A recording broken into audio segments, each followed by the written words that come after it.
नवीन घडामोडी पाहण्यासाठी आपल्या बारामती झटका या यूट्यूब चॅनलला सबस्क्राईब करा व बेल आयकॉन दाबा, म्हणजे ताज्या घडामोडी आपणापर्यंत पोहोचतील. माळशिरस नगरपंचायतीच्या वतीने श्री स्वामी समर्थ मंदिर गायकवाड प्लॉटिंग माळशिरस येथे ज्येष्ठ नागरिक विरंगुळा केंद्राचा भूमिपूजन समारंभ भारतीय जनता पार्टीचे महाराष्ट्र प्रदेश चिटणीस तथा माळशिरस विधानसभेचे लोकप्रिय दमदार माजी आमदार राम सातपुते यांच्या शुभ हस्ते करण्यात आले.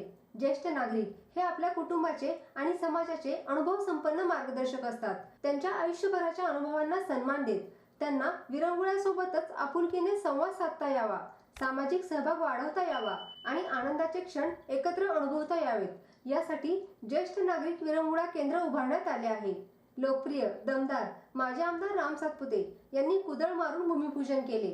यावेळी ज्येष्ठ नागरिकांच्या वतीने लोकप्रिय दमदार माजी आमदार राम सातपुते व माळशिरस नगर परिषदेचे माजी नगराध्यक्ष डॉक्टर आप्पासाहेब देशमुख यांचा सन्मान करण्यात आला.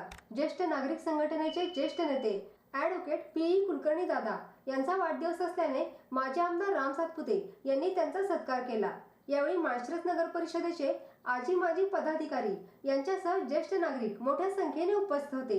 यावेळी माळशिरस नगर परिषदेचे माजी नगराध्यक्ष डॉक्टर आप्पासाहेब देशमुख बोलताना म्हणाले, आज माळशिरस नगरीमध्ये ज्येष्ठ नागरिक केंद्राचा भूमिपूजन समारंभ पार पडला आणि त्यांच्या शुभहस्ते आपण हा कार्यक्रम चालला होता की आपल्या तालुक्याचे लोकप्रिय आणि लाडके माजी आमदार रामभाऊ सातपुते साहेब तसंच ज्येष्ठ नागरिक संघटनेची जी प्रमुख आहेत सध्या पी दादा कुलकर्णी हे आमचे गुरु मार्गदर्शक आहेत आणि दादांनी सांगितलेलं काम आम्ही कधी टाळत नाही. त्यामुळं दादाचा आदेश म्हणजे फायनल असतो, त्यामुळं दादाचा आदेश नेहमी आम्ही पाळतो. आणि तसेच ज्येष्ठ नागरिक संघटनेमध्ये असलेले दुसरे गुरु आमचे डॉक्टर देशमाने साहेब एमडी भाऊ आणि सर्वच ज्येष्ठ नागरिक संघटनेत असणारे सर्व ज्येष्ठ आमचे सहकारी नगरसेवक शिवाजीराव देशमुख, महादेवराव कोळेकर, दादासाहेब शिंदे, वैभव जानकर, या 12 नंबर प्रभागाचे नगरसेवक असलेले रणजित ओव्हाळ, बाबासाहेब दाहिने, उपस्थित सर्व माळशिरस शहरातले मान्यवर आणि माता भगिनी, चुकून माझं नाव राहिलं असेल तर दिलगिरी व्यक्त करतो. नगरसेवकांमध्ये रावसाहेब देशमुख राहायला मतीन बिद्रे राहिले आणि दुसरा म्हणजे केमकर डॉक्टर पण आहे त्या ठिकाणी. ज्येष्ठ नागरिक विरंगुळा केंद्रासाठी दादाची खूप दिवसापासून मागणी होती. दादा सतत मलाही भेटल्यावरती किंवा आवर्जून फोन करून सांगायचे की काय झालं, ज्येष्ठ नागरिक केंद्र बांधायचं आपल्याला त्या ठिकाणी विरंगुळा केंद्र. आणि तसंच रामभाऊ सातपुते साहेबांच्या घरी पण दादा 2-3 वेळा मागणीसाठी सगळेजण आम्ही गेलो होतो. त्यामुळं मी सतत गावाच्या पाठीमागे लागलो होतो, आपल्याला विरंगुळा केंद्र बांधायचं. आणि ज्या ज्या गोष्टी माळशिरससाठी मागितल्या की भाऊनी कधीही आपल्याला टाळल्या नाही. माळशिरससाठी जे लागलं ते दिलं, जे मागितलं ते दिलं. आज ज्या सभा मंडपामध्ये बसून आपण जो कार्यक्रम घेतलाय, आपण ज्या ठिकाणी बसलो, ही सुद्धा भावांना विनंती केली होती. एका मिनिटात भावाने त्या ठिकाणी 25 लाख रुपये आपल्याला दिले आणि त्या ठिकाणी एवढा मोठा सभा मंडप उभा राहिला. त्याच्याच बाजूला आपल्याला विरंगुळा केंद्र होते. माळशिरस नगरपंचायतला भावांना आम्ही पाणी पुरवठा स्कीम मागितली होती. भावांनी फडणवीस साहेबांच्या पाठीमागे लागून जवळपास 138 कोटी रुपयाची पाणी पुरवठा स्कीम आपल्याला दिली. काम टेंडर झालं, काम मंजूर होऊन आज काम सुरू आहे. जवळपास 40% काम पूर्ण झालंय. तसंच ज्या ज्या गोष्टी भावांना मागितल्या, माळशिरस शहरातले महापुरुषांचे पुतळे आहे, भावांना विनंती केली. भाऊनी एकाच दिवशी 6 कोटी रुपयाचा GR काढला. त्याच्यामध्ये अहिल्यादेवी होळकर असतील, डॉक्टर बाबासाहेब आंबेडकरांचा पुतळा असेल, शिवाजी महाराजांचा पुतळा असेल, महात्मा फुलेंचा पुतळा असेल, उमाजी नाईक यांचा पुतळा असेल आणि लोकशाहीर अण्णाभाऊ साठे यांच्या पुतळ्याच्या जागेचा थोडा विश्वास तो एक पाठीमागे राहिला. पण या बाकी सगळ्या पुतळ्यांना एकाच दिवशी भाऊंनी पैसे दिले, जवळपास 6 कोटी रुपये. आणि बाकी आता डॉक्टर बाबासाहेब आंबेडकरांच्या पुतळ्याचं काम पूर्ण झालं आणि त्या लोकांनी एका मताने सगळ्यांनी एकत्र येऊन कुठलेही राजकीय मतभेद न ठेवता काम पूर्ण झालं. आज त्याचा लोकार्पण सोहळा जयकुमार भाऊची वेळ घेतली आणि त्या तारखेला तो होऊन जाईल. पण मला आपल्याला एवढंच सांगायचं आहे की भाऊनी एवढं मोठे पैसे आपल्या शहराला देत असताना माळशिरस शहराच्या वैभवात भर घालणारी गोष्ट म्हणजे अहिल्यादेवीचा पुतळा होता आणि शहराच्या एंट्रन्सला एवढं मोठे 2 कोटी रुपये त्या पुतळ्यासाठी दिले असताना गावातल्या काही पुढाऱ्यांनी म्हणजे ते आमच्याच लोकांनी पुतळ्याला विरोध केला आणि पुतळा त्या ठिकाणी करायचा नाही म्हणून एक 4-5 लोकांचं शिष्टमंडळ जिल्हाधिकाऱ्यांकडे गेलं आणि जिल्हाधिकाऱ्यांकडे तक्रार केली की शासकीय जागेमध्ये पुतळा आहे आणि तुम्ही याचे कसे काय पैसे देऊ शकता म्हणूनसाठी या एवढ्या मोठ्या पुतळ्याच्या स्मारकाच्या सुंदर कामाला विरोध केला. त्यामुळे काही गोष्टीला सुद्धा आपल्या गावातल्या नागरिकांनी अशा ठिकाणी पुढे आलं पाहिजे, काही ठिकाणी आवाज उठवला पाहिजे. जर चांगलं काम होत असेल तर चांगल्या कामाच्या पाठीमध्ये सगळ्यांनी कायम उभं राहिलं पाहिजे. आपल्या शहरातल्या मुख्य रस्त्यावरती हा पालखी मार्ग आहे, पुणे पंढरपूर रोड आहे. या रोडनं दर महिन्याला 15 दिवसाच्या वारीला आळंदीवरून पंढरपूरला जाणारे खूप लोक असतात. त्या ठिकाणी सुद्धा आपले डिवायडर पूर्ण खराब झाले होते. ग्रामपंचायत काळातले पूर्ण तुटलेले डिवायडर आणि स्ट्रीट लाईट होती. ते सुद्धा भावांकडे आपण मागणी केली. त्या डिवायडरसाठी सुद्धा भावांनी जवळपास 1.5 कोटी रुपये आपल्याला दिले, लाईटसाठी पैसे दिले आणि आज ती सुद्धा काम पूर्ण झालंय. माळशिरस शहरामध्ये एखादा कधी अपघात घडला, एखाद्या दुकानाला आग लागली तर कधी अग्निशामकची गाडी आपल्याला यशवंतनगर कारखाना किंवा सदाशिवनगर कारखान्याला मागावी लागायची आणि ती कधी वेळेत पोचत नसल्यामुळं बऱ्याचशा ठिकाणी मोठमोठे अपघात झाले. पण ती सुद्धा आपण भावांना विनंती केली.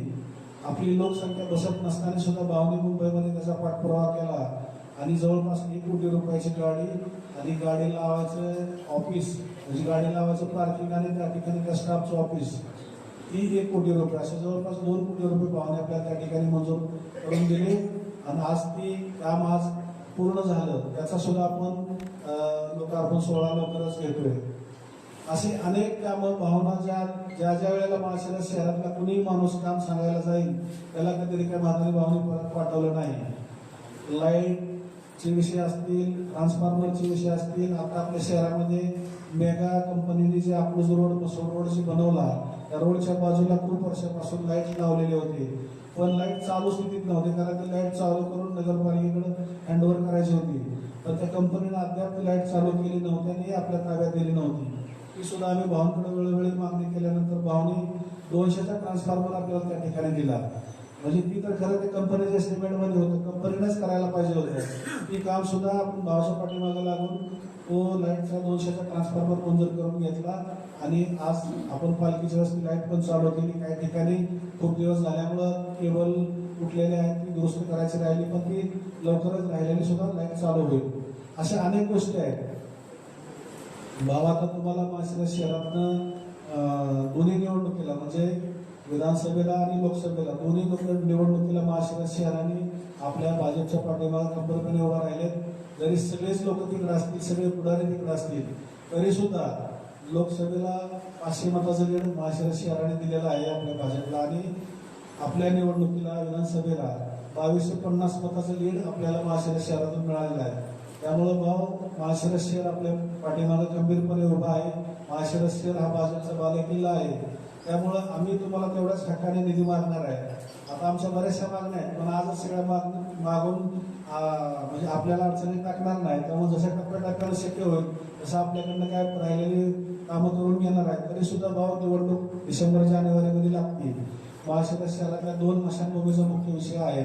अकलूज रोडची स्मशानभूमी, अकलूज रोडची मुस्लिम दफनभूमी कब्रस्तान आणि पंढरपूर रोडची स्मशानभूमी हे 2-3 विषयाला भाव आपण लक्ष घालून त्याच्यामध्ये आम्हाला निधी द्यावा लागतोय. बाकी मग शासकीय जागा माळशिरसमध्ये भरपूर आहे. आम्ही तुमच्याकडे मागणी करतो, तुम्ही पालकमंत्री आणि फडणवीस साहेबांकडे मागणी करून माळशिरस शहरातले जे जिल्हा परिषद शाळा आहे बस स्टँडच्या समोरची आज त्या शाळेमध्ये मुलं नाहीत, शाळा पूर्ण बंद पडलेल्या आहे. जवळपास 2 एकरापेक्षा जास्त जागा आहे. ती जागा जिल्हा परिषदच्या अंडर आहे. ती जागा जर नगरपालिका इमारतीला जर आपण दिली तर भाऊ खूप मोठं काम माळशिरस शहराचं होईल. माळशिरस शहराच्या वैभवात भर पडणारी खूप मोठी गोष्ट होईल. तर ती एक भाव आमची मुख्य मागणी राहील. आणि माळशिरसमध्ये जनावरांचा सरकारी दवाखाना आहे आणि काही जिल्हा परिषद आणि पंचायत समितीच्या क्वार्टर्स आहे ती सुद्धा सध्या बंद अवस्थेत आहे. फक्त दवाखाना चालू आहे. तर ती पण शहराच्या मुख्य ठिकाणी जागा आहे. ती सुद्धा आपण पालकमंत्र्यांशी बोलून कारण ती ग्रामविकास मंत्री असल्यामुळे जिल्हा परिषदच्या अंडरमध्ये तो विषय येतो. तर तिथेही जर बाबा आपल्याला कमर्शियल कॉम्प्लेक्स करून जर गाळे काढून दिले तर माळशिरसच्या व्यवसायामध्ये भर पडणारी खूप मोठी गोष्ट ठरेल. त्यामुळं अशा बऱ्याच गोष्टी बाबा आम्ही तुम्हाला पत्र देऊन पत्रावर मागणी करतो. तर मी सुद्धा दादांना विनंती करणार आहे, कारण दादा भावने ज्या वेळेला आपण काय मागितलं त्या वेळेला आपल्याला भावने पैसे दिले, कधी परत पाठवलं नाही. त्यामुळं आपण सुद्धा आपली ज्येष्ठ नागरिक संघटना असेल, स्वामी समर्थ मंडळ असेल, ह्या सर्वांनी किंवा माळशिरसमधले नागरिक असेल, या सर्वांनी खंबीरपणे भावांच्या पाठीमागे उभं राहिलं पाहिजे, भाजपच्या पाठीमागे उभं राहिलं पाहिजे आणि येत्या काळात येणाऱ्या निवडणुकीला आपण दाखवून दिलं पाहिजे. जेवढ्या हक्काने आपण आपल्या शहरासाठी पैसे मागतो, जेवढ्या हक्काने आपण आपला विकास करून मागतो, तेवढ्याच हक्काने आपण मतदान केलं पाहिजे. आणि भाजपच्या पाठीमागे खंबीरपणे उभं राहून येणारी नगरपंचायत असेल, 29ची निवडणूक असेल, विधानसभेची, लोकसभेची आणि विधानसभेच्या निवडणुकीमध्ये 29ला आपण रामभाऊ सातपुते साहेबांना जर इथून चांगल्या मताने निवडून दिले तर रामभाऊ सातपुते साहेब त्या नुसते आमदार होणार नाही, तर रामभाऊ सातपुते साहेब माळशिरस तालुक्याचे आमदार होतील, मंत्री होतील आणि आपल्या सोलापूर जिल्ह्याचे पालकमंत्री सुद्धा होतील. त्यामुळं आपण आपलं मत कुठंही न वाया जाऊ देता चांगल्या ठिकाणी भाजपच्या पाठीमागे खंबीरपणे उभं राहिलं पाहिजे ही सर्वांना मी विनंती करतो. आणि ह्या ठिकाणी भाऊने आपल्याला वेळ काढून दिला, कार्यक्रमासाठी आले. भाऊंचे मी खूप खूप मनापासून आभार मानतो आणि सर्वांचे मनापासून आभार मानतो. याच ठिकाणी माझी गोष्ट सांगतो.